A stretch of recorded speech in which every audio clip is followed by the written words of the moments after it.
right this way, right there. I'll bring some items. I bought some items. How you doing? It's been a long time. Be careful, Tom. Watch out, move. Oh, you mind, Tom? It's been a long time, Tom. How you been? Whoa. Wait. Stop it! What are you doing? Back the f*** off! What are y'all doing? People are crazy, bro. Knock it over my wife. Yeah, they're bugging. Sorry, Tom, about that. They're bugging out. These people are. Come on, man. Sorry about that, Tom. Tom, sorry about that, Tom. What are they doing? What are they doing out here? Tom Hanks explodes. At fans and dispels all the rumors. Guys, we're going right this way, right here. I'll bring some items. I brought some items.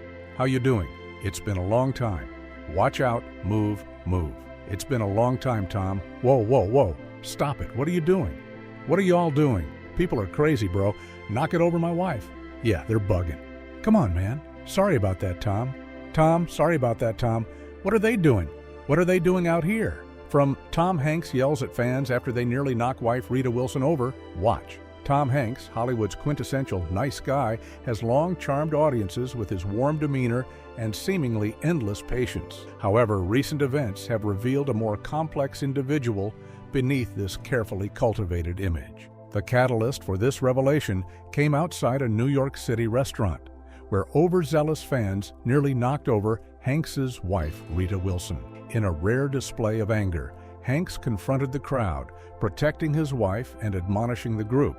This justified outburst shocked fans and media alike, serving as a stark reminder that celebrities, despite their public personas, have real emotions and personal boundaries. This wasn't an isolated incident. As Hanks's frustration with invasive fan behavior has grown, he's become more assertive about setting boundaries. During a recent date night with Wilson, he firmly rebuffed autograph seekers, demonstrating his evolving approach to fan encounters. We're lined up. We're lined up. Do you mind signing? We're lined up. We're all lined up. Good night, guys. I'm on a date. Do it for the real fans? With some buddies. Come on, Tom. Back in the day. Don't you mind doing an autograph? This interaction demonstrates Hanks's evolving approach to fan encounters.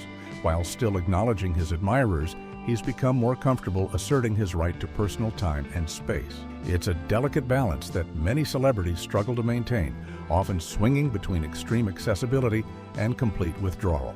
Hanks seems to be carving out a middle ground, one that allows him to remain connected to his fan base while also preserving his privacy and peace of mind. As these incidents have made headlines, they've sparked a broader conversation about the nature of celebrity, the expectations placed on public figures, and the often overlooked human side of our cultural icons. Hanks himself has begun to address these issues more directly in interviews, offering insight into the complexities of maintaining a public persona while navigating personal relationships and professional responsibilities. In a candid conversation with a late-night talk show host, Hanks revealed a glimpse into his family dynamics and how they've developed a code for when his patience is wearing thin. You get this reputation, which I'm sure... Fascinating peek behind the curtain of Hanks's personal life. It shows that even someone renowned for their affability has limits, and that his family has developed strategies to navigate those moments when his legendary patience wears thin. The phrase, "let me get this straight," serves as a pressure valve, a way for Hanks to signal to his loved ones that he's reaching his breaking point without having to explode in frustration. As these stories have circulated, they've prompted a reevaluation of Hanks's public image. The actor himself has begun to push back against the one-dimensional nice guy label that has defined him for so long. In a recent interview promoting his film A Man Called Otto, in which he plays a curmudgeonly widower, Hanks spoke at length about the limitations and misconceptions inherent in his reputation. It assumes that I take my job lightly, right? And that I'm willing to answer questions no matter what they are. Sometimes they're opprobrious, sometimes they're dumb, sometimes they're prescient, and that's all right. But to be nice means that, I think that to be defined as being nice means somehow that you come to work and don't make waves and don't try too hard and try to take it as easy as possible. And that is not the case at all. I remember a long time ago, I read, if you like deep dives on, old things, Kurt Russell, when he was promoting Big Trouble in Little China, he started one interview and he just said, look, the last thing anybody wants to hear is an actor talking about acting. I just thought that is so refreshing, man. That is just so great. And, I could go along with that, but there is this sort of performance that one can do when you're talking about in this odd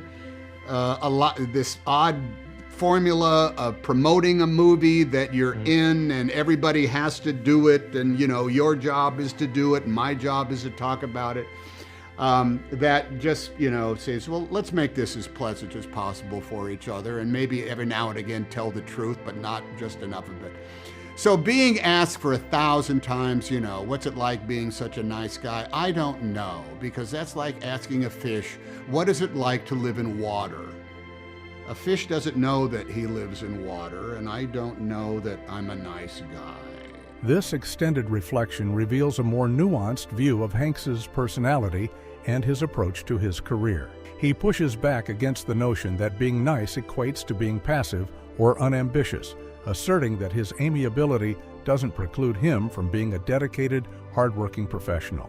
Moreover, he touches on the performative aspect of celebrity, the careful dance between authenticity and public relations that defines so much of Hollywood interaction. Hanks's comments about the repetitive nature of being asked about his niceness highlight the frustration that can come with being pigeonholed by public perception.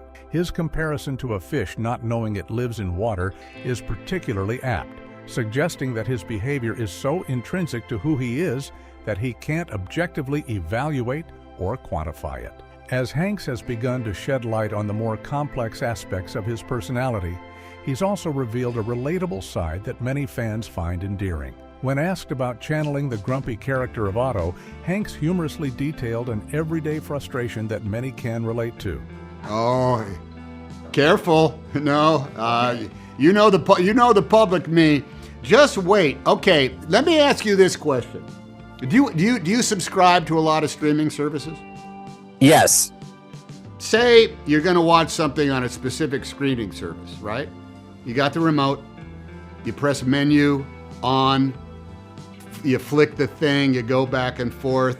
First of all, you can't find it the first time. Why would you be able to find it? You have to go through a bunch of stuff. Then you finally go on, you sign in. Uh-oh, wait a minute. I have to enter my passcode again. I just did this. What's my email address? Where did I put the passcode down? Now it's asking me for my billing information and the like. Now it just froze. Now it's just telling me it's not working at all. Now I go through that and the dog leaves the room because they know that I am going to start yelling about why would this work for me, and at what the can my password be I hate you all? Can that be my password? I hate you all. So there's no channeling that is necessary to go into becoming Otto. All I have to do is transpose just a few minutes of my day into the set, and all my work is done for me. This lighthearted example serves multiple purposes. It humanizes Hanks, showing that even beloved celebrities face the same minor annoyances as everyone else. It also demonstrates his sense of humor and self-awareness, his ability to poke fun at himself and the absurdities of modern life. Moreover, it provides insight into his acting process, suggesting that he draws on real emotions and experiences to inform his performances, even when playing characters seemingly far removed from his public persona. As these various incidents and interviews have circulated, they've painted a more complete picture of Tom Hanks the person, as opposed to Tom Hanks the cultural icon. Far from tarnishing his reputation, these revelations have, in many ways, endeared him further to his fans. They appreciate the glimpses of authenticity, the moments of vulnerability and frustration that make him more relatable and human. Tom Hanks's recent experiences and candid admissions have revealed a more complex individual behind the nice guy facade. While he remains one of Hollywood's most beloved figures, These incidents remind us that even the kindest people have their limits and depths. It's a testament to Hanks's character that he can navigate these moments with grace, humor, and honesty, further endearing him to fans who appreciate his authenticity. As we move forward, perhaps we can approach our cultural icons with a more nuanced understanding, appreciating their humanity alongside their talent and allowing them the space to be fully realized individuals, complete with flaws, frustrations, and the occasional outburst.